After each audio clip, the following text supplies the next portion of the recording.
আল্লাহর কসম, এই 90% গল্প এখন পর্যন্ত বাংলাদেশে জানে না। আমার ভাইটার চেহারা এত সুন্দর ছিল, ওর কবর দেওয়ার আগে ওরা যদি পোড়াই না দিত, অন্তত জড়াই ধরে যদি চুমুক দিতে পারত। আমরা আওয়ামী লীগ নিষিদ্ধের দাবিতে সারা বাংলাদেশের প্রত্যেকটা বিভাগে ইনকিলাব মঞ্চ থেকে আমরা পদযাত্রা করেছি, জনসংযোগ করেছি। আসলে এই যে 7টা লাশ, আপনি ভাবেন, মানে আপনি চক্ষু বন্ধ করে আর অসুস্থ হয়ে যাবেন আপনারা আবার যদি চিন্তা করেন যে আপনার ভাই, আপনার বাবা, আপনার সন্তান, এই 7টা লাশের মধ্যে 6 জন মৃতদেহ ছিল আর 1 জন জীবিত ছিল, শহীদ সজল।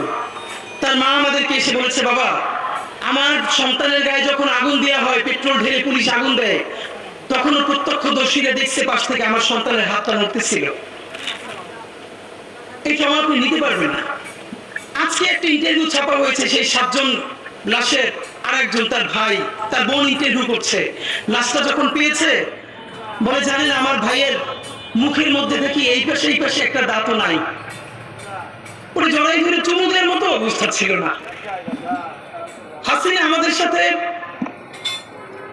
শুধু হত্যা করে নাই, সন্তান তার বাবার লাশটা দাফন করবে।